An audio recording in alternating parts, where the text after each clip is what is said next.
علت صرخة أصحاب البسطات بمدينة النبطية جراء ارتفاع سعر على المربى على 500,000. اليوم حنعمل جولة لنشوف إذا بعدهم عم توفي معهم أو لا وشو رأيهم بالموضوع. يعني شو بدنا نعمل؟ نتحمل، يعني عم ندفع من جيبتنا صراحة. لا مش موفي. لا وقت الحاضر اكيد لا. ليش؟ لانه عندنا صار بلديه دبل، عندك شغيله، عندك ترويقه، غدا، بنزين. يعني صار بده يجي على النبطيه بده يعمل حساب اللي عنده بسطه كبيره بده يدفع بال6 مليون و7 مليون بين شغيله وبلديه وبنزين واكلهم وشربهم. طبعا لا. البلديه انه تخفض هذا التسعير. بدنا الرحمه بس. اليوم اخذوا مننا 500. نحن ما عم نطلع هذا المنتوج اللي عم ياخذوه مننا. يعني ما عم بتوفي معك؟ ما عم بتوفي معنا، بس مغصوبين انه في عملوا علينا ضغط قوي. من وين عم تجوا؟ عم نيجي من عنقانا من اقليم التفاح. بلدية ذبحتنا ذبح. والله إيه خليها لله. قديش كنتوا تدفعوا؟ قديش كنا ندفع 100 من شهر، ايه صرنا ندفع 250 على المربى، هلا بدهم 500,000. طيب من وين بتجي؟ من جوية. من جوية لهون؟ اي نعم. وبتوفي معكم؟ يعني هلا ب 500,000 نطلع صلح نحن والبلدية. ندفع مليون ونص بنزين، نجي من كفر لهون مليون ونص بنزين وكيس 250 وبلدية 500.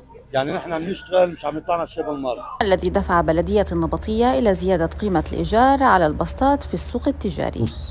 زيادة القيم على البسطات على إخواننا بسوق التنين. نحن المسألة هي بشكل واضح إنه في أزمة مالية عم تمر فيها البلدية وكل القطاع العام بشكل عام وكل المؤسسات اللي بتقدم خدمات.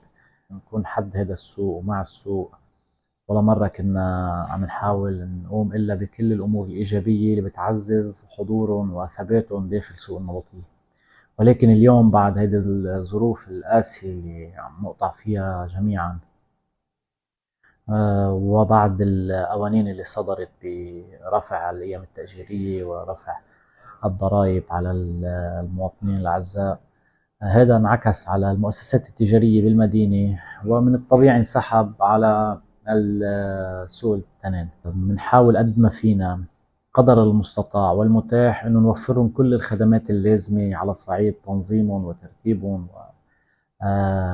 ورفع النفايات من بعد الانتهاء من العمل بالسوق. هذا كله امر مكلف وامر برتب على البلدية اعباء هائلة. لذلك نحن بعد ما رفعنا القيم التأجيرية على المؤسسات والمحلات التجارية اللي السوق عم يبسط أمامها،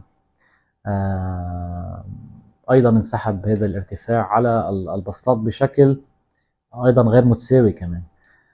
ونحن داخل السوق نراعي جدا مسألة أصحاب الاحتياجات الخاصة واللي عندهم دخل محدود أو معدومية دخل.